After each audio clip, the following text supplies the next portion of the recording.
자, 인사합시다. 안녕하십니까? 예, 반갑습니다. 자, 오늘은 66쪽입니다. 부동산 시장론 한번 가보도록 할게요. 시장론은 뭐 그렇게 난이도가 높은 파트는 아니고요. 우리 왼쪽에 있는 출제 포인트를 쭉 한번 읽어보면서 어떤 것들이 시험에 출제가 되는지를 한번 확인해 보도록 하겠습니다. 첫 번째는 이제 시장의 의, 물론 부동산 시장이겠지만 시장의 의에서는 완전 경쟁 시장과 불완전 경쟁 시장에 대해서 살펴봐야 됩니다. 자, 완전 경쟁 시장 되기 위해서 4가지 요건 필요하고요. 불완전 경쟁 시장도 4가지 요건이 필요합니다. 그리고 완전 경쟁 시장은 어떤 특성들이 있는지에 대해서 확인할 거예요. 간단하게 소개해드리면 판매자, 구매자가 다수다. 판매되는 상품은 동질적이다. 진입과 퇴거는 자유롭다. 정보는 완전하다. 이게 완전 경쟁 시장이고 뒤집으면 불완전 시장이 됩니다. 그리고 완전 경쟁 시장은 특성이 일몰일가의 법칙이 성립한다. 수요는 완전 탄력 수평이다. 가격에는 다들 순응하더라. 정보 비용과 초과이윤이 없고 정상이윤은 존재한다. 뭐 이런 내용들을 공부하게 될 거예요. 예. 두 번째, 부동산 시장의 유형, 용도에 따른 분류와 시장 범위에 따른 분류가 있습니다. 용도에 따라서 시장을 분류하면 5개 분류가 있거든요. 주상, 공농, 특 이렇게 5가지 분류가 있고 범위에 따라서 분류하면 전체 시장, 부분 시장, 개별 시장이 있는데 우리는 특히 이 부분 시장이라는 것에 대해서 정리를 좀 하실 거예요. 부분 시장. 세 번째, 부동산 시장의 특성과 기능이 있는데 부동산 시장의 특성이 한 5가지 정도가 되죠. 뭐 국지성, 그 다음에 3B라고 해서 거래 비공개, 상품 비표준화, 시장 비조직 3B, 그 다음에 수급 조절 혼란, 매매 기간 장기, 법적 제한 과다 이런 것들이 있고 시장의 기능은 뭐 자원 배분, 교환, 가격 창조, 정보 제공, 양과 질의 조정이 있고 가장 중요한 기능이 자원 배분. 이거 못하면 시장 실패. 이렇게 얘기를 드린 바가 있습니다. 내려오시면 주택시장의 분석이란 말이 나오죠. 주택시장 분석에서는 주택 서비스, 주택 수요, 소요, 유량과 자량 이런 것들을 공부하셔야 되는데 주택 서비스라는 개념은 이제 우리가 주택을 사용함으로써 얻게 되는 효용이나 만족감을 얘기합니다. 우리가 주택시장을 분석할 때는 서비스로 분석을 해야 된다라는 얘기를 할 거고요. 그 다음에 주택 수요와 소요는 구매력으로 구분합니다. 구매력이 있으면 수요되는 거고 없으면 소요되는 겁니다. 그러니까 유효 수요가 수요고 잠재 수요는 소요다. 이렇게 보시면 되겠죠. 마지막으로 주택 유량과 주택 저량은 우리 수요공급 이론 할 때 배웠던 거예요. 유량의 공급은 기간에 공급되는 거, 유량의 수요는 기간에 보유하려고 하는 거. 저량 공급은 시점에 존재하는 거, 저량 수요는 시점에서 보유하려고 하는 거 이렇게 개념을 잡아주시면 됩니다. 이런 것들이 부동산 시장의 내용이고 두 번째, 여과현상이라는 것과 주거분리라는 것이 있습니다. 여과현상과 주거분리. 여과현상은 이제 여과현상을 구분해야 됩니다. 상향여가와 하향여가를 구분해야 되고 왜 우리 이런 거 수업 시간에 했던 거 기억나십니까? 주택이 20개씩 있었는데 저가주택의 수요가 증가되면 하향여가 되어서 결국 저가주택량은 늘어나게 된다 했던 거 기억나시죠? 그런 개념을 살펴볼 거고 주거분리는 주거분리와 여가현상, 불량주택 문제라고 나오는데 이거는 이렇게 보시면 됩니다. 자, 고급주택 지역에서 혹시 개조 수선비가 크더라. 그러면 수선을 안 하게 되고 하향여가가 돼요. 반대로 저급주택 지역에서 가치 상승분이 크더라. 그러면 개조 수선을 하게 되어서 상향여가가 돼요. 그리고 결국 이렇게 주거분리가 형성이 되는데 이때 우리가 기억하셔야 될 게 불량주택 문제는 시장 실패 때문에 발생하는 현상이 아니고 시장이 효율적으로 자원 배분하는 과정에서 자연스럽게 발생되는 현상이다. 소득의 문제지 주택의 문제가 아니다. 이런 얘기를 했던 바가 있습니다. 그게 이번에 여가현상과 주거분리고 3번으로 내려가시면 효율적 시장이론이라는 게 나오죠. 효율적 시장이론. 효율적 시장은 약성, 중강성, 강성 이렇게 시장을 분류를 하고요. 그 다음에 특히 중요한 게 뭐냐면 약성에서 과거 알면 정상이윤, 현재 미래 알면 초과이윤. 중강성에서 과거 현재 알면 정상이윤, 미래 알면 초과이윤. 강성에서는 정보를 다 알아도 정상이윤밖에 못 얻는다. 절대로 초과이윤 얻을 수가 없다. 이런 것들에 대해서 공부를 하실 거예요. 이런 것들. 특히 부동산 시장은 중강성에 가장 가깝고 강성 효율적 시장은 이제 완전 경쟁 시장에 가장 부합되는 시장이다. 이런 것도 공부를 하게 되겠죠. 예. 내려오시면 할당 효율적 시장. 할당 효율적 시장 우리 이렇게 했던 기억나시죠? 할당 효율적 시장은 초과이윤이 없는 시장이다. 그리고 정보 가치 이퀄 정보 비용 하면서 천천 했던 거 기억나실 거예요. 그러니까 1,000만 원짜리 정보를 얻기 위해서 1,000만 원의 비용을 지불하면 초과이 없거든. 그러면 할당이 되는 거지. 할당은 초과이만 없으면 되지. 정보 비용은 있어도 괜찮아요. 천천 이런 식으로. 그리고 우리가 완전 경쟁 시장은 항상 할당이었고 할당이 반드시 완전히 되는 것은 아니었고 불완전 독점 부동산도 초과이만 못 얻는다면 얼마든지 할당이 될 수 있었고 부동산 시장에서 정보 비용이 수반되는 건 뭐 시장이 불안전하기 때문이고 초과이윤이나 투기가 성립되는 건 할당 효율적이지 못하기 때문이다 하는 것을 기억을 해주셔야 됩니다. 이게 할당 효율적 시장. 세 번째 정보 가치 계산. 정보 가치 계산에서는 3개 개념을 구분하셔야 됩니다. 정보 가치, 정보 비용, 초과이윤 이렇게 세 가지를 구분하시는데 요거는 어떤 개념이냐면 신도시 들어서면 얼마 안 들어서면 얼마 이런 거 있잖아요. 그죠? 그럼 요거 확률 반반 해가지고 1.1로 나눠. 그러면 부동산의 가치가 나오지. 100% 들어선다고 보고 안 들어설 확률을 0%로 놓고 1.1로 나눠. 그럼 확실히 들어서는 거 나오지. 그래서 여기서 이걸 빼버리면 그 차액 1,000만 원 정도가 정보 가치가 됩니다. 이 정보 가치를 300의 비용을 지불하고 얻었다면 정보 비용은 300이 되는 거고 700만 원만큼의 초과이윤이 발생을 한다. 이렇게 개념을 잡아주시면 되거든요. 요거는 좀 이따 계산을 할 때 한번 정리해 보도록 하고. 네 번째 지대론. 지대론은 지대의, 그다음에 지대 이론, 경제지대, 도시 내부 구조 이론, 그다음에 입지계수, 경제기반 승수 이렇게 5가지를 보게 되는데 먼저 지가를 구하는 공식은 지대를 이자로 나눈 값이에요. 지가 지대는 비례, 지가 이자율은 반비례인데 이 지대에 대해서 우리가 리카도의 차익지대설, 마르크스의 절대지대설, 티넨의 위치지대설, 알론소의 입찰지대설 이렇게 해서 나눠봐야 되는데 어떻게 나눠보셔야 되냐면 리카도의 차익지대설에서는 비옥도, 한계지 지대 없다 이런 거. 그다음에 마르크스의 절대지대설은 소유권이나 요구만 한다면 한계지 지대 있다 이런 거. 티넨의 위치지대설에서는 수송비, 지대 수송비 반비례 관계고 우하향하는 한계지대 곡선 나오고 입찰지대 곡선은 지대 지불 능력이 가장 최대인 놈을 연결하는 곡선으로서 기울기는 교사다 해서 교통비를 사용량으로 나눈 값이다 이런 거 했던 거 기억이 나셔야 됩니다. 그리고 전용 수입, 경제지대, 총수입 개념은 박스를 하나 그립니다. 그죠? 박스를 하나 딱 그린 다음에 총수입. 공급곡선 하나 그리고 밑에 게 전용 수입이고 위에 게 초과이윤은 경제지대야. 그래서 공급이 완전 비탄력적이면 전부 다 경제지대고 완전 탄력적이면 전부 다 전용 수입이다. 이런 거. 준지대라는 개념도 있는데 이거는 인간이 만든 기계나 설비에서 생기는 수익으로서 단계만 발생하고 장기는 소멸한다. 이런 것들을 정리를 하셔야 됩니다. 그 밑에 도시 내부 구조론, 동심원 이론, 선형 이론, 다핵심 이론 이렇게 3가지가 나오는데 버제스의 동심원 이론은 순서대로 딱 기억하시면 돼요. 중전저고통, 중전저고통 딱 순서만 딱 기억하시고 도심에 가까울수록 누가 있고 외곽으로 갈수록 누가 있는지만 확인하시면 돼요. 근데 호이트의 선형 이론은 교통축에 가깝게 가장 고급 입지하고 반대편에 저급 입지하고 뭐 이런 개념, 교통축, 주거 분리를 기억하시면 됩니다. 해리스와 올만의 다핵심 이론은 우리 현대도시나 대도시 패턴은 핵이 한 개가 아니라 여러 개다. 그래서 도심뿐만 아니라 부도심에서도 도시 중심의 어떤 활동이 이루어진다. 이런 것들을 기억을 하시고 특히 동종끼리 어떤 집적을 하고 이종끼리 분산, 비양립한다는 것을 기억해 주셔야 되겠죠. 예. 마지막으로 입지계수 LQ라는 것은 이제 전국의 전특, 지역의 전특 나중에 할 거예요. 예. 이렇게 하면 입지계수가 나오는데 1과 비교를 합니다. 1과 비교해서 1보다 크면 기반산업, 1보다 작으면 비기반산업. 같으면 자급자족 산업인데 1과의 비교도 중요하겠지만 실제로 계산을 좀 할 수 있어야 됩니다. 이거는요. 계산하면서 정리를 한번 해보도록 하고 경제기반 승수는 그렇게 중요한 건 아닙니다. 5번째 입지이론. 우리 시험에 해마다 빠지지 않고 출제가 되는 게 입지이론이죠. 입지이론에서는 일단 기본적으로 계산 문제 2가지를 기억을 하셔야 되는데 허프의 확률 모형과 그 다음에 컨버스의 분기점 모형에 대해서 우리가 계산식을 좀 기억을 하셔야 됩니다. 허프의 확률 모형은 어떻게 계산식을 기억하시냐면 이렇게 기억하셔야 되겠죠.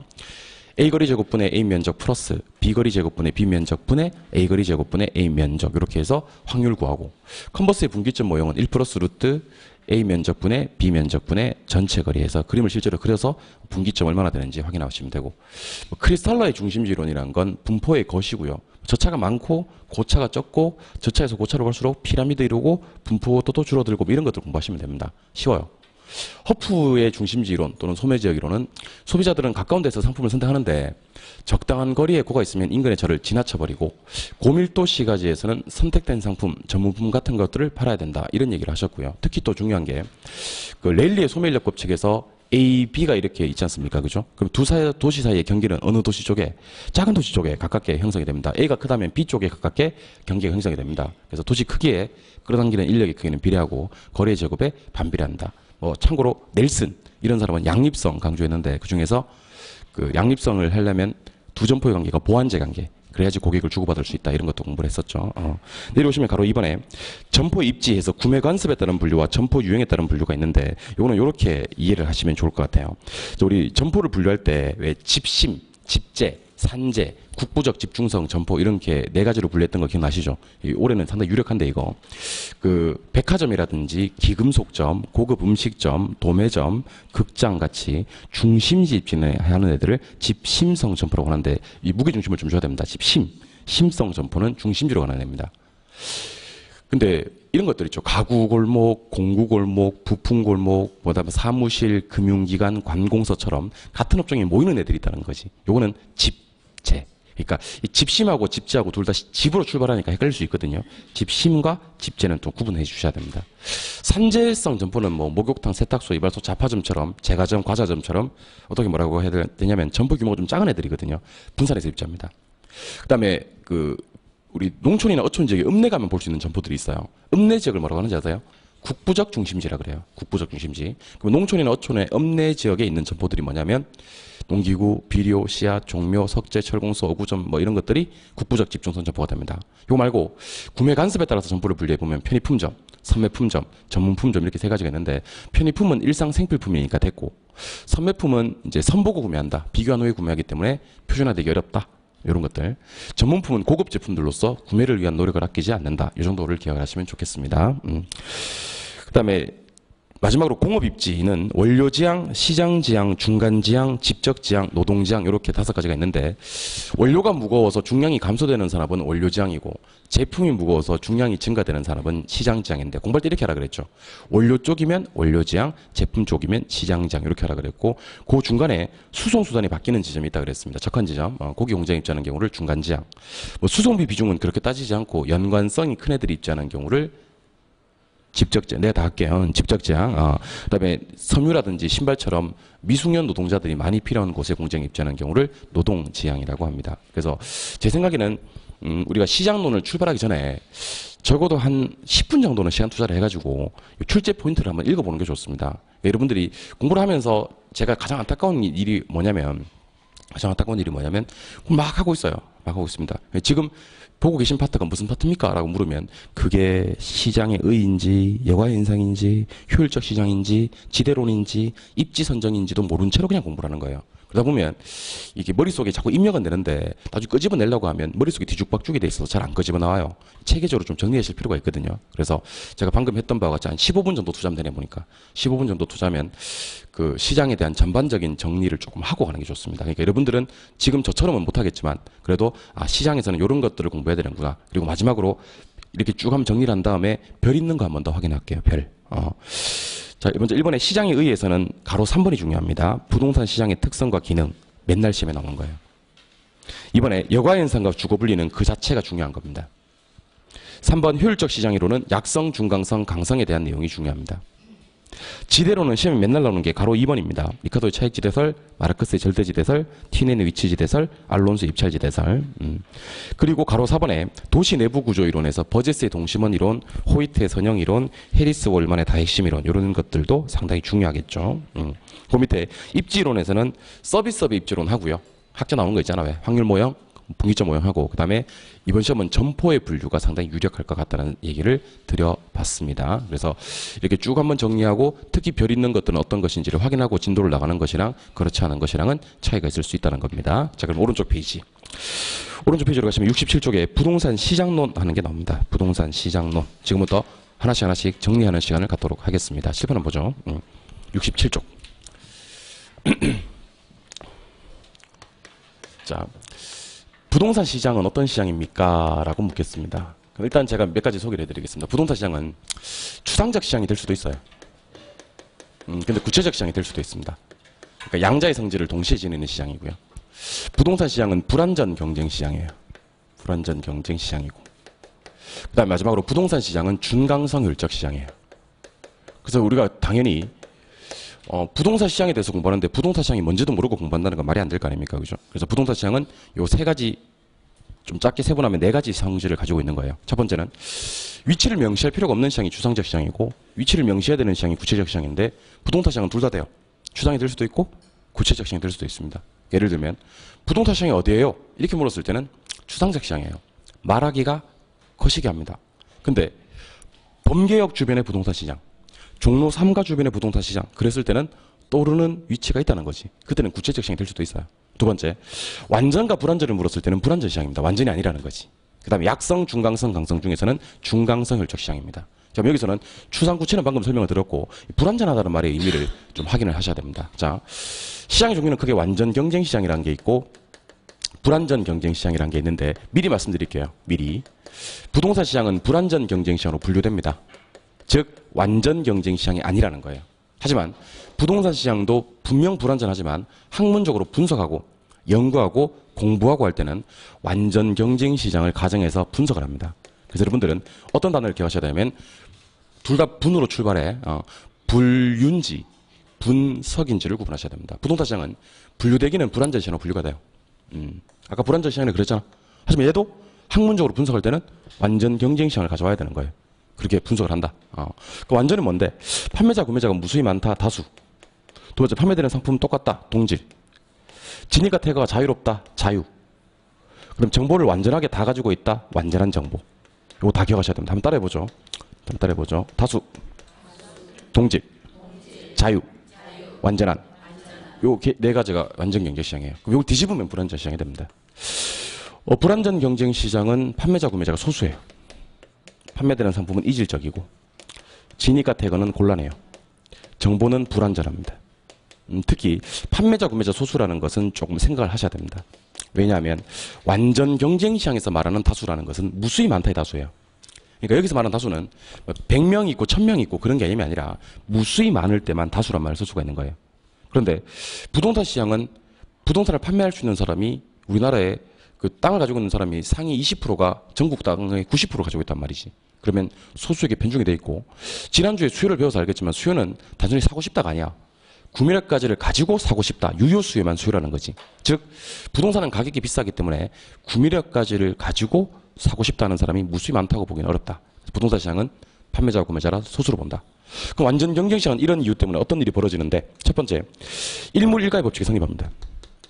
일물일가의 법칙 성립. 똑같은 물건에 똑같은 가격에 성립을 한다는 거지. 그래서 가격이 한번 정해지면 가격에 다들 순응합니다. 순응. 가격 순응자다. 두 번째, 완전 경쟁 시장에서는 수요가 완전 탄력적이에요. 완전 탄력. 완전 탄력이라는 것은 무한대를 얘기하고 기울기로 얘기하면 수평이에요. 우리 지난주에 완전 비탄력적일 때는 수직이고 완전 탄력적일 때는 수평이라고 그랬죠. 예, 그래서 완전 경쟁 시장은 똑같은 가격으로 동일한 물건을 판매하는 사람이 무수히 많아요. 무수히 많은데 여기서 한 놈이 가격을 올려버렸다. 아무도 안 사 이거. 수요량이 무한대로 줄어. 반대로 똑같은 가격 받다가 동질적인 물건의 가격을 조금만 내렸다. 그러면 수요량이 무한대로 증가합니다. 즉 수요의 가격 탄력성이 무한대다. 세 번째, 완전 경쟁 시장에서는 모르는 정보가 없어요. 정보를 다 알고 있어요. 그래서 정보를 다 알고 있기 때문에 정보를 알기 위해서 비용을 지불할 일 자체가 없는 거예요. 정보 비용이 없음. 하나 더. 그럼 우선 정보라는 게 존재하지 않겠네. 초과이윤도 없음.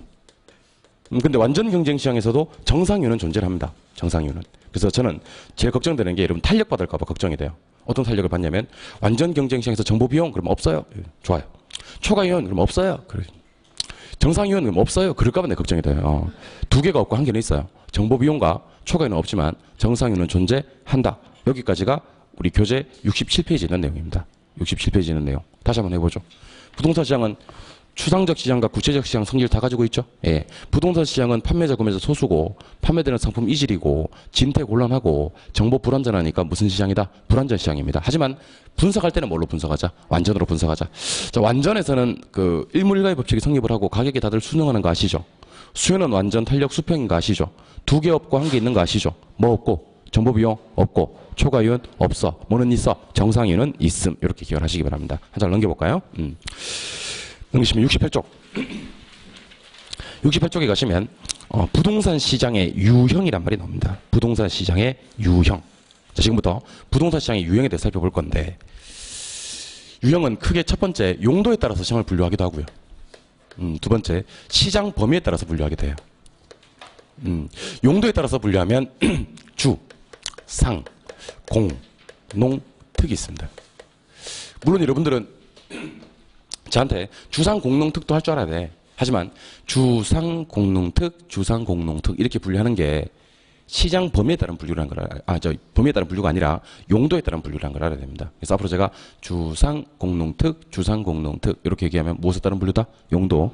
그럼 시장 범위를 분류하면 전국에 있는 부동산 시장 그래서 전체 시장이 있고 개별 필지마다 형성되는 시장 그래서 개별 시장이 있고 그 사이에 있는 정말 많은 시장들을 부분 시장이라 그래요.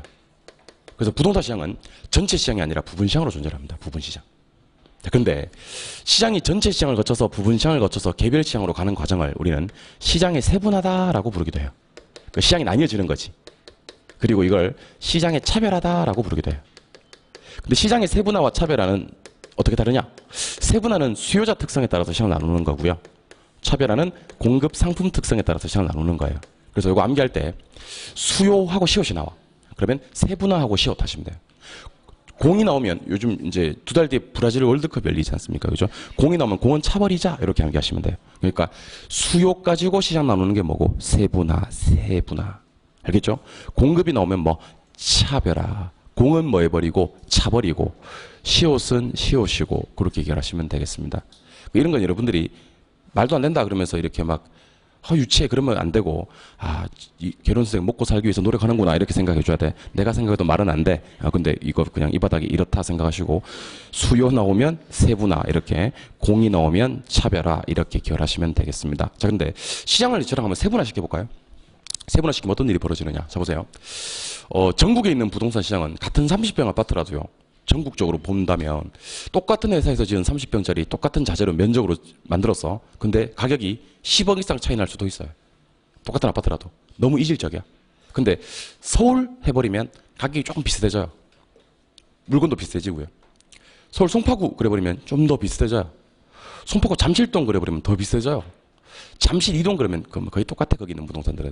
제가 하고 싶은 말은 시장이 한 단계씩 세분화되면 될수록 시장의 성질은 이질화됩니까? 동질화됩니까? 비슷해진다. 이렇게 세분화되면 될수록 시장의 성질은 동질화된다. 동질화된다는 얘기는 비슷해진다는 얘기니까 대체재가 많아진다, 적어진다. 많아진다. 대체성이 커진다는 거예요. 근데 우리 앞에서 배웠잖아. 대체재가 많아지면 수요는 보다 어떻게 된다? 탄력적이 된다. 수요가 탄력적이 된다. 그래서 저는 이렇게 공부했으면 좋겠어요. 전체 시장은 시장이 이질적이야. 대체재도 안 되고. 그래서 수요가 비탄력적이야. 근데 시장이 부분 시장으로 좀 더 세분화될수록 동질화되고 대체재가 많아져서 수요는 보다 탄력적이 된다. 이렇게 공부하시면 좋겠습니다. 그래서 공부할 게 이런 거야. 자 보세요. 핵심은 이겁니다. 용도에 따라서 분류할 수 있고 시장 범위에 따라 분류할 수 있다. 용도에 따라서 분류하면 주상 공동 특인 거고 시장 범위에 따라서 분류하면 전체 부분 개별 시장인 건데 시장을 이렇게 나누어 가는 과정은 세분화 차별화로 분류할 수 있다. 수요 나오면 세분화고 공급 나오면 차별하다. 그리고 시장 세분화될수록 동질화되고 대체재 많아져서 수요는 보다 탄력적이 된다. 이걸로 그냥 끝인 거예요, 사실은. 알겠죠? 예, 그렇게. 그 밑에 거. 그 밑에 거 가시니까 3번 부동산 시장의 특성하고 부동산 시장의 기능하고 나옵니다. 그죠? 요거 한번 정리를 해보도록 할게요. 칠판 한번 보죠. 부동산 시장의 특성. 자, 부동산 시장의 특성은 일단 하기 전에 이거부터 해야 돼. 아까 했던 거. 부동산 시장은 완전이야, 불완전이야? 불완전. 그럼 대답하세요. 판매자, 구매자 몇 명? 소수.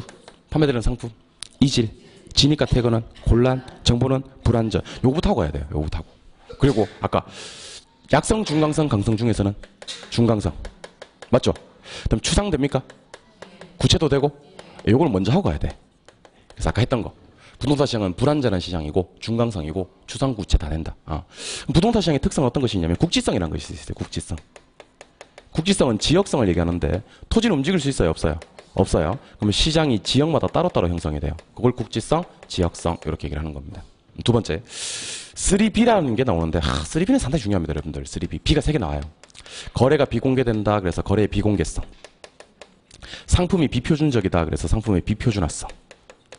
시장이 비조직적이다. 그래서 시장의 비조직성이 나옵니다. 특히 비조직성이 제일 많이 나옵니다. 자, 부동산 시장에서는 거래 가격이 공개될 수 있다, 없다? 없다. 거래 비공개성. 상품이 각기 같다, 다르다? 다르다. 상품의 비표준화성. 시장이 조직적이다, 비조직적이다? 비조직적이다. 시장의 비조직성. 그래서 이 B란 말을 앞에 넣어서 항상 읽으셔야 됩니다. 거래 비공개, 상품 비표준화, 시장 비조직. 그러니까 자꾸 이를 보다 보면 나중에는 시험 지문에 B가 빠지면 허전해. 시험 지문에 어떻게 나오냐면 시장이 조직적이다 이렇게 나온다고. 그럼 막 지문을 보는 순간 어색해 미쳐야 돼. 어색해서. 그러니까 책을 많이 보고 문제를 많이 풀다 보면요. 어색한 지문이 하나 떠요. 그러니까 이게 맞는 건지 틀린 건지 모르겠어. 근데 지문이 어색해. 체크하면 돼. 그래서 시험장을 나와서 이렇게 얘기합니다. 쌤 제가 확실하게 이렇게 맞춘 게 몇 개 없는 것 같아요. 하는데 점수를 채점해 보면 75점씩 이렇게 나와요. 80점씩. 그게 이제 공부 많이 한 사람들은 확실히 알고 뭔가를 문제 푸는 게 아니고 감각적으로. 그 왜 체크했어요? 그러면 어색해서 체크했어요. 이렇게 체크하는 겁니다. 옆에서 물어. 답은 맞췄네. 근데 그게 왜 맞췄어? 이렇게 얘기를 하면 나 왜 맞춘지 모르겠는데 이게 어색해 이게. 이렇게 하는 거지. 그럼 옆 사람은 재수 없어요. 아니 몰라서 물었는데 말이야. 가르쳐주지 않고 어색하다는 이상한 말만 하고. 근데 그 사람은 진짜 진심이에요. 어색해서. 그러니까 여러분들 실제로 시험장에 갔을 때 40문제가 나오잖아요. 그죠? 40문제 나오면 여러분들이 확실히 이거 답이다 이거 막 때려 죽여도 이게 답이다. 그게 15개를 보통 넘지 않습니다. 15개를 넘지 않습니다. 진짜요. 때려 죽여도 이게 답이다. 15개를 넘지 않습니다. 합격하기 위해서 필요한 점수는 24개거든요. 그러면 10개를 더 맞춰야 되는데 10개 어떻게 더 맞추냐면 3번 같아, 5번 같아, 2번 같아 이렇게 체크를 한 게 10개가 더 나와야 돼요. 이제 확실하게 이게 답이다. 때려 죽여도 이게 답이야. 하는 것들은 많지 않다는 거죠. 그러니까 사실은 우리 시험은 감각적으로 푸는 문제들이 훨씬 더 많을 수 있다는 겁니다. 훨씬 더 많을 수 있다. 그러니까 반보다 더 많은 문제들을 감각적으로 풀게 됩니다. 그래서 자꾸 반복해서 보여야 되는 겁니다. 시장은 조직이에요, 비조직이에요? 상품은 표준, 비표준. 거래 공개, 비공개. 근데 이건 전부 다 개별성 때문이에요. 이거 좀 기억하셔야 됩니다. 이거 따로. 부동산은 판매되는 물건이 각기 같아야 달라요. 그래서 거래 가격 높은시킬 수 없고 상품도 표준적이지 못하고 시장도 비조직적인 겁니다. 세 번째, 부동산 시장은 수급 조직이 용이하다, 곤란하다. 요거는 제가 묻는 말에 맞게 대답하세요.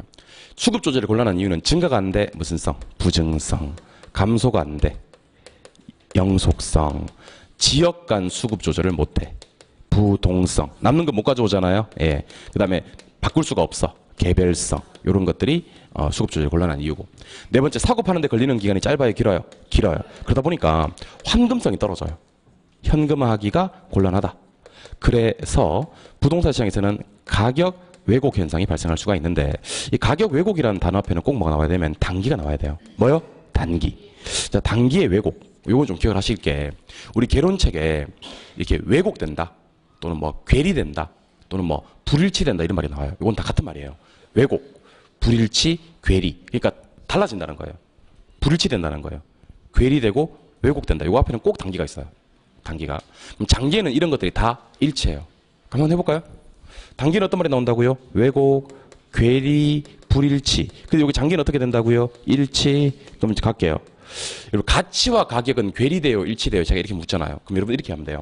단기에는 가치는 가격으로부터 괴리되지만 장기는 일치한다. 기대 수준과 요구 수준은 일치해요, 불일치해요? 그러면 여러분들은 기대와 요구는 단기에는 불일치해요. 기대가 클 수도 있고 요구가 클 수도 있어. 근데 장기에는요, 기대가 크면 좀 있으면 기대가 하락해서 장기 일치하고요, 기대가 작으면 좀 있으면 기대가 상승해서 두 개는 일치하게 돼 있어요. 가격 왜곡 현상도 마찬가지입니다. 가격 왜곡 현상은 단기에 발생하는 거지 장기에 왜곡된다 그러면 안 되는 거예요. 그다음에 다섯 번째는 법적 제한이 많다, 과다하다.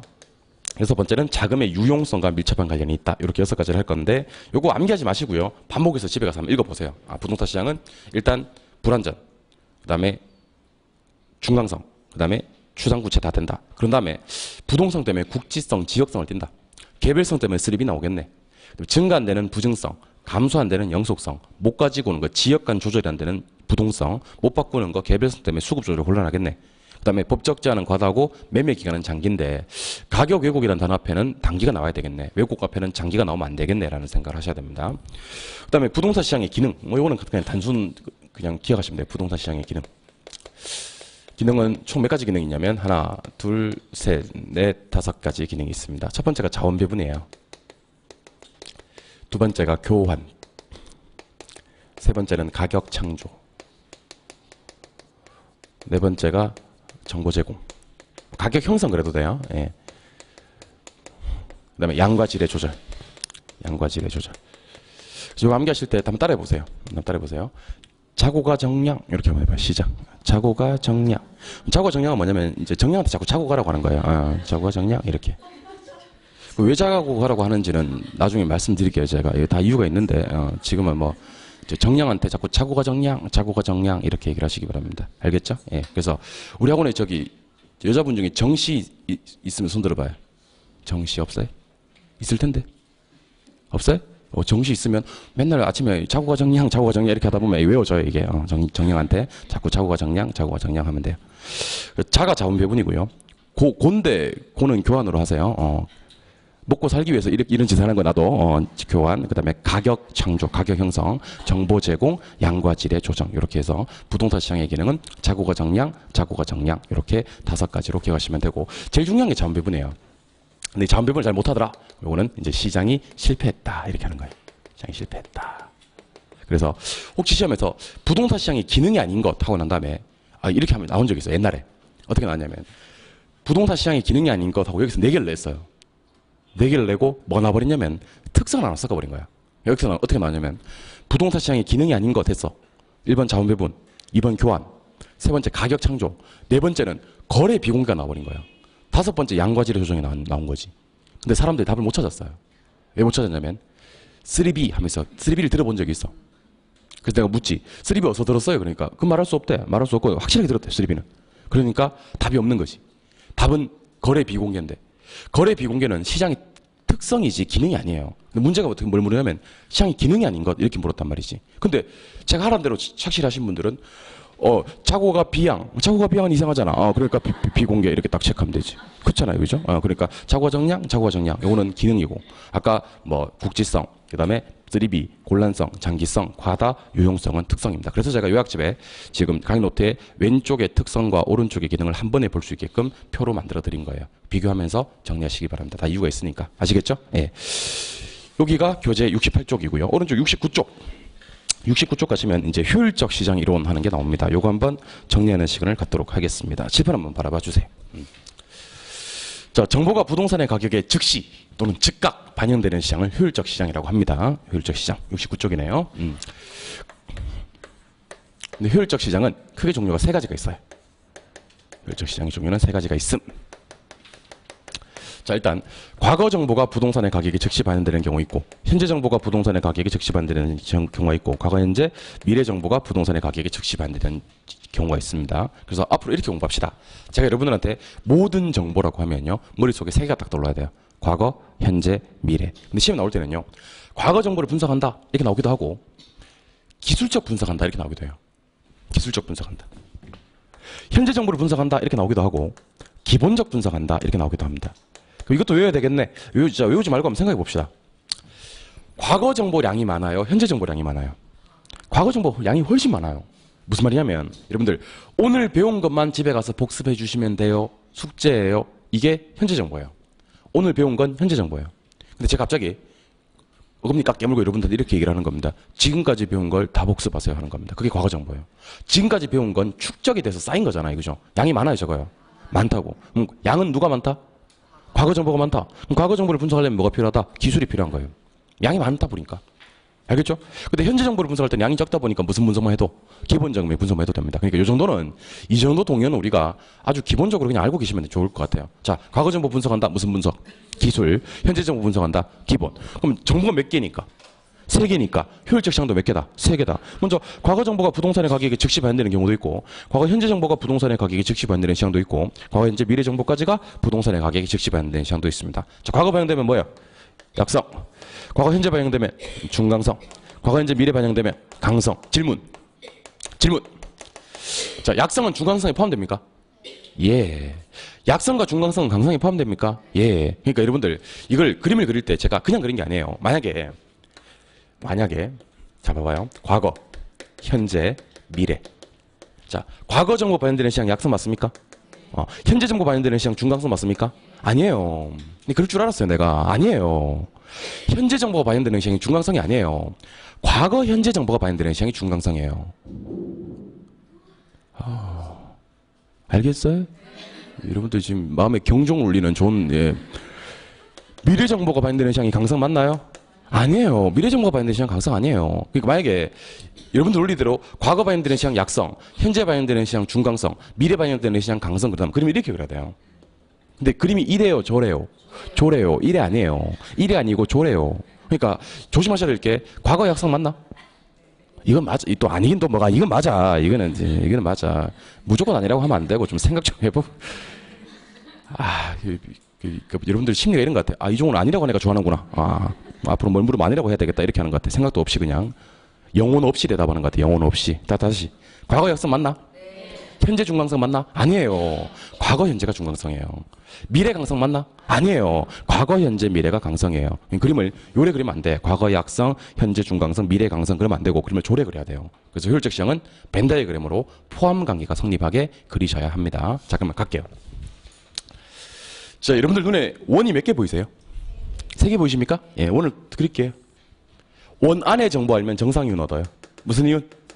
정상이윤. 원 밖에 정보 알면 초과이윤 얻어요. 무슨 이윤? 초과이윤을 정상 이상의 이윤이라고 하기도 하거든요. 그만 갑시다. 약성에서 과거 알면 무슨 이윤? 정상이윤. 원 안에 거니까. 약성에서 현재 미래 알면 초과이윤 원 밖에 거니까. 이해되셨어요? 한번 더 해보지 뭐. 중강성 원 보이세요? 자 보세요. 예. 중강성에서 과거 현재 알면 정상이윤, 미래 알면 초과이윤 원 밖에 거니까. 강성에서는 과거 현재 미래 알면 정상이윤, 초과이윤 못 얻어요. 없어요. 그러니까 제가 하고 싶은 말이 뭔 말인지 알겠죠? 그러니까 요거 안에 거 알면 정상이윤, 요거 밖에 거 알면 초과이윤. 근데 강성은 원 밖에 게 없어. 초과이윤도 없어. 그런 개념입니다. 자, 그런데 그런 걸 우리가 한 적이 있어요, 사실은. 자, 우리 완전 경쟁 시장이라고 배운 적 있나요? 자, 완전 경쟁 시장에서 제가 두 가지 없음, 한 가지 있음 기억나세요? 자, 두 가지 없음이요. 정보, 비용 없음, 또 초과이윤 없음, 또 정상이윤 있음 기억나세요? 이걸 그대로 한번 적용해 볼게요. 정상이윤 있음. 자, 칠판 한번 봐봐요. 자, 우리 아까 완전에서도 정보를 다 알고 있다 그랬잖아요. 강성에서도 정보를 다 알고 있어. 모르는 정보가 없어요. 그 정보를 다 알고 있으면 정보를 알기 위해서 비용을 지불할 필요가 없다. 우수한 정보가 없으니까 초과이윤도 없다. 근데 내가 완전에 살아. 즉 강성에 산다고. 근데 과거, 현재, 미래 정보를 다 알아. 그럼 이윤 얻을 수 있어 없어? 얻을 수 있는 이윤도 있어. 무슨 이유는 정상이는 얻어지는 거지. 이걸로 초과이는 못 얻어서 그렇지 정상이는 얻어지는 거지. 그래서 저는 여러분들 탄력받을까 봐 제일 무서운 거예요. 강성에서 막 정보 비용이요? 그럼 없어요. 초과이윤도 없어요. 정상이윤이요? 그것도 없어요. 그럴까 봐 무섭다니까. 초과이윤은 없지만 정상이윤은 있음. 이렇게 하는 겁니다. 부동산 시장은 아까도 말씀드렸습니다만 중강성일적 시장이 가장 유사해요. 그럼 부동산은 중강성이 유사하다고 했으니까 부동산 시장도 중강성처럼 미래한다면 무슨 이윤? 초과이윤. 과거 현재 알면 정상이윤 얻을 수 있다는 겁니다. 알겠죠? 예. 그럼 제가 두 문제만 딱 내볼게. 이해했는지 못했는지 알아보는 방법이 다 있어요, 제가. 두 문제 내겠습니다. 첫 번째 문제. 현재 정보로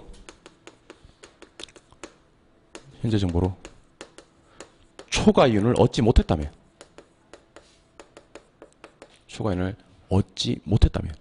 이 시장은 어떤 시장인가요? 라고 물었습니다. 현재 정보로 초과이윤을 얻지 못했다면 이 시장은 어떤 시장일까요? 뭘까요? 무슨 시장일까요? 무슨 시장? 현재 정보로 초과이윤을 얻지 못했어요. 무슨 시장이에요? 무슨 시장? 왜? 대답을 했는데 한 번 더 물으면 틀렸다는 얘기예요. 예. 알겠죠? 예. 자꾸 고집 부리시는 거 될 일 아니에요. 저 이 종목 못 들으면 더 크게 얘기해버릴까? 그러면 더 쪽팔려, 나중에. 예. 정답이 발표되면. 다시. 현재 정보로 초과이윤을 못 얻었어요. 무슨 시장일까요? 무슨 시장일까요? 예? 그렇지, 이제 비슷해지는데. 뭐라고요? 뭐요? 아, 비슷해졌는데. 중강성과 강성이에요. 그러니까 제가 무슨 말 하고 싶냐면 방금 어떤 분은 중강성 하셨고요. 그것도 맞아요. 근데 이제 기다렸단 말이지. 하나 더 나오기를. 그러니까 하나도 안 나와. 그 또 이번에는 또 뭡니까? 그러니까 강성이래. 하나 기다렸단 말이지. 하나 더 나오기를. 안 내려다오.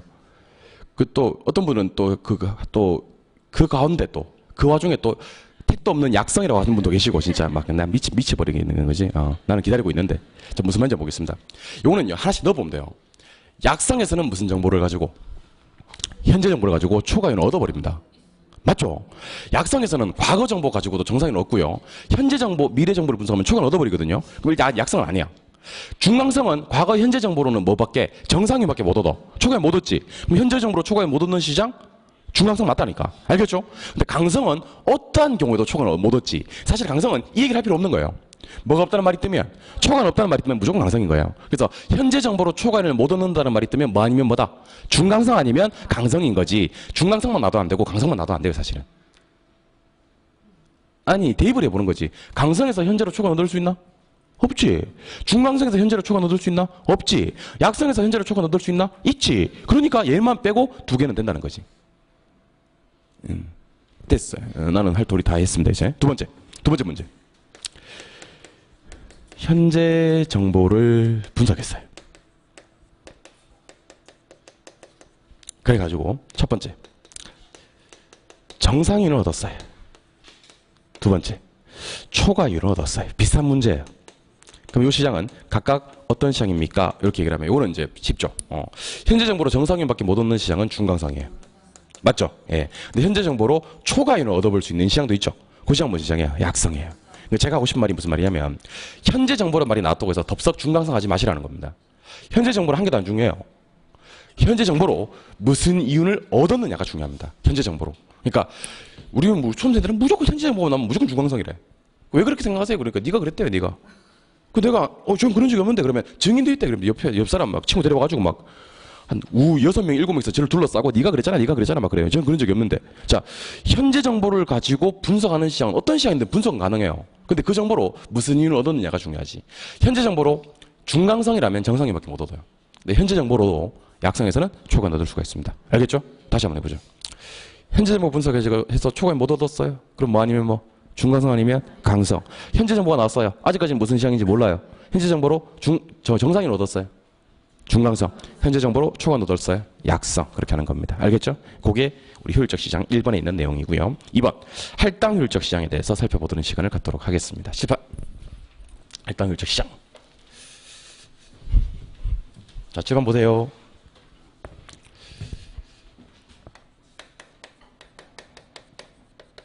이거 진짜 도움되는 강의예요. 이거 기본 이론 시간에는 이런 거 못 한다고요. 진도 부담하고 또 필요 없는 것도 책에 들어가 있고 하기 때문에 못 한단 말이에요. 지금 진짜 아주 핵심만 딱 잡아서 정말 이걸 갖다가 지금 4월 달인데 4월 달에 이런 수업을 여러분들과 할 수 있게 되어서 저는 흥분돼요. 진짜 이 4월 달에 이런 수업을 진짜 이 좋은 수업을 여러분들과 핵심만 딱 뽑아가지고 할 수 있다는 걸 저는 진짜 저는 흥분됩니다. 좀 흥분돼 보이지 않아요? 안 그래요? 네. 하여튼 저는 그래요. 칠판 보세요. 할당율 시장. 할당율 시장은 초과인이 없는 시장입니다. 존재할 수가 없어. 정보 비용은 없어도 되고 있어도 돼요. 정보 비용은 없어도 되고 있어도 돼요. 좀 이따 배우시겠지만 정보 비용이 없는 시장은 완전 시장이에요. 있으면 불완전해. 완전이든 불완전이든 관계없네요. 관계없네. 뭐 못 얻으면 초과에만 못 얻으면 할당율적 시장이 될 수 있는 거예요. 7번. 할당율적 시장은 정보 가치하고 정보 비용하고 똑같아요. 정보 가치하고 정보 비용하고 똑같아요. 그럼 정보 가치가 제로라면 정보 비용도 얼마? 제로. 정보 가치가 1000이라면 정보 비용도 얼마? 1000. 요거 한번 얘기해 봅시다. 얼마짜리 정보를 얻기 위해 1000만 원짜리 정보 얻기 위해서 얼마 썼다면 1000만 원 썼다면 할당이 될 수 있다 없다? 있다. 왜 있냐면 1000만 원짜리 정보 얻기 위해서 1000만 원 쓰고 나면 남는 거 없거든. 초과이 없거든. 그럼 뭐가 되는 거예요? 할당이 되는 거예요. 자, 그러면 그래프를 한번 그려볼게요. A 시장이 있고 B 시장이 있고 C 시장이 있어요. 요거 완전, 요거 불완전. 자, 대답 잘해봐요. 이제 우리 대답 잘해봐요. 자, 완전에서는 정보 비용이란 게 있나 없나? 없지. 없지. 예. 정보 비용은 불완전에서는 있어 없어? 있어. 정보 비용 있지. 근데 완전에서는 제가 없는 게 하나 더 있다 그랬죠. 정보 비용만 없는 게 아니고 뭐도 없어. 초과이윤도 없어. 맞아요? 근데 방금 제가 소개해드렸네. 초과이윤 못 얻었다 그러면 무조건 무슨 시장이 되는 거야? 할당이 되는 거야. 맞아요? 근데 정보 비용이 있다고 해서 무조건 초과이윤 넣는 건 아니에요. 아까 말씀드렸잖아. 자, 1000만 원 정보 비용이야. 1000만 원 정보 비용. 그럼 대답하세요. 정보 비용이 얼마다? 1000. 있어 없어? 있어. 정보 비용 1000하고 있어. 근데 정보 가치도 1000이야. 그럼 얼마짜리 정보를 얻기 위해서? 1000만 원짜리 정보 얻기 위해서 1000만 원 썼지? 남는 거 없어. 그러면 정보 비용이 있는데 초과이윤이 없어. 그럴 수 있겠네. 그럼 초과이윤 없으면 뭐가 되는 거야? 할당이 되는 거야. 맞죠? 근데 이번에 이럴 수 있어. 자, 정보 가치가 1000만 원인데 정보 비용이 300이야. 아니 그러면 얼마짜리 정보를 얻기 위해서 1000만 원짜리 정보 얻기 위해서 300밖에 안 썼어. 그럼 700만 원만큼 고스란히 초과이윤이 되는 겁니다. 그러면 초과이윤이 있어. 초과이윤이 있으면 이 시장은 뭐가 아닌 거죠? 할당율적 시장이 아닌 겁니다. 자, 383 하나 그어드릴게요. 383. 이 선 넘으면 안 돼요. 이 선 넘으면 죽어요. 이 선 넘지 마세요. 자, 그럼 대답하세요. 정보 비용이 없는 시장은 무슨 시장? 완전. 정보 비용이 있으면 불완전. 그러니까 정보 비용 있느냐 없느냐로 구분하는 시장이 뭐예요? 완전, 불완전. 선 넘지 마세요. 예. 초과이윤이 없으면 무슨 시장? 할당. 맞아요? 초과이윤이 있으면 할당이 아닌 거예요. 근데 초과이윤을 두 글자로 투기했다 그래요. 뭐 했다? 투기했다. 그럼 투기가 생기는 것은 뭐? 할당이 아닐 때. 그럼 질문 드리겠습니다. 자, 때문. because of. 때문을 얘기하시기 바랍니다. 정보 비용이 수반되는 건 뭐 때문이에요? 불완전하기 때문이에요. 아니 시장에 정보 비용이 수반되는 건 뭐 때문이라고요? 불완전하기 때문에 그래요. 근데 초과이윤이나 투기가 존재하는 건 뭐 때문이에요? 할당, 효율적이지 못하기 때문이에요. 그러니까 시험 지문에 뭐가 뭐 때문이고 뭐가 뭐 때문입니까? 그러면 38서 기준으로 왼쪽 오른쪽 왔다리 갔다리 하면 돼요. 정보 비용이 수반되는 건 뭐 때문? 불완전하기 때문. 초과이나 투기가 성립하는 건 뭐 때문? 할당, 효율적이지 못하기 때문. 그리고 또 대답 한번 해보세요. 자, 이거 할당이에요. 이거 할당. 자, 이거 불완전이에요. 불완전. 불완전 안에는 뭐도 있냐면 독점도 있고 부동산도 있고 뭐 그래요. 그럼 대답하세요. 요게요 완전이에요. 그럼 뭐가 뭐에 포함되어 있냐면 완전은 할당에 쏙 들어가 있어요. 완전히 할당에 쏙 들어가 있다고. 그 완전은 무조건 할당이다 그러면 돼, 안 돼? 돼. 근데 할당이 반드시 완전이다 그러면 돼, 안 돼? 안 돼. 요거 보여드릴게. 완전은 무조건 할당이다 그러면 돼, 안 돼? 돼. 완전은 무조건 할당이네. 근데 할당 보세요, 할당. 할당은 싹 다 완전인 게 아니네. 잡아보세요. 왔다리 갔다리 할게. 완전은 싹 다 할당인가? 할당이 반드시 완전인 게 아니네. 그 이유는 불완전도 할당이 될 수 있어, 없어? 있어. 뭐만 못 얻으면? 초과이만 못 얻으면. 맞습니까? 아니 그러면 부동산 시장이나 독점 시장이나 불완전 시장도 초과이만 얻지 못했다면 뭐가 될 수 있다? 할당이 될 수 있다는 겁니다. 그래서 한 장 넘겨보시면 그런 말이 잘 정리가 되어 있을 겁니다. 자, 보세요. 70쪽에 방금 제가 그린 거. 내가 혹시 또 모를까봐 때문 이런 것도 다 적어놨어. 내가 때문 이런 거. 자, 정보 비용이 수반되는 건 뭐 때문? 시장이 불완전하기 때문. 초과이나 투기가 존재하는 건 뭐 때문? 할당, 효율적이지 못하기 때문. A 그림 보고 대답하세요. A 그림 보고. 완전은 무조건 뭐예요? 할당이에요. A, B 두 개 그림 다 보고 대답하세요. 할당이 싹 다 완전인 것은 아니에요. B 보고 대답하세요. 불완전도 할당이 될 수 있어요? 없어요? 있어요. 그게 앞에 거랑 다른 그림이 아니에요, 사실은. 같은 그림인데 이렇게 펴놓은 거예요, 사실은. 밑으로 내려갑니다. 3번. 정보가치 계산. 자, 어느 지역에 1년 후에 신도시가 들어선다는 정보가 있는데 신도시 들어서면 8,800, 안 들어서면 6,600. 요구 수익률은 10%, 확률은 50%. 칠판. 요거 계산 한번 해주면 돼요. 계산 다 나와 있지만 한번 해보아요. 자, 신도시 들어서면 얼마나 그랬죠? 8,800, 확률은 50%, 0.5. 안 들어서면 얼마? 6,600, 확률은 몇 프로? 50%. 1년 후에 발생되는 일이니까 현재 가치로 땡겨오면 1 플러스 R에 N승 하면 돼요. 1 플러스 R에 뭐예요? N승. 근데 왜 이걸 1 했어요? 1. 왜? 1년 후니까. 왜 이걸 0.1 했어요? 10%니까. 그럼 요거 계산하면 44, 33. 합치면 77. 여기 7천. 그럼 이 땅은 현재 7천만 원짜리인데 신도시 100% 들어선다고 가정을 합시다. 100% 들어설 확률 몇 프로? 100%. 안 들어설 확률 있어? 없어? 없어. 그럼 이것도 1.1로 나오는 거지. 계속 반복해서 보면 이것도 쉬워요. 그럼 이거 얼마짜리냐면 8천짜리예요. 그럼 신도시가 확실히 들어선다는 걸 알게 되면 남들보다 얼마 더 벌어갈 수 있어요? 1,000만 원 더 벌어갈 수 있죠? 이 1,000만 원이 정보가치예요. 그래서 우리 시험에서 정보가치 구하라고 시험에 문제가 뜨면요. 두 개 구해야 돼요. 확실한 경우에 현재가치 구하고 불확실할 때 현재가치 구하고 두 개를 빼주면 정보가치가 나오는 거예요. 그래서 그 밑에 문제 한번 볼까요? 동남 1번.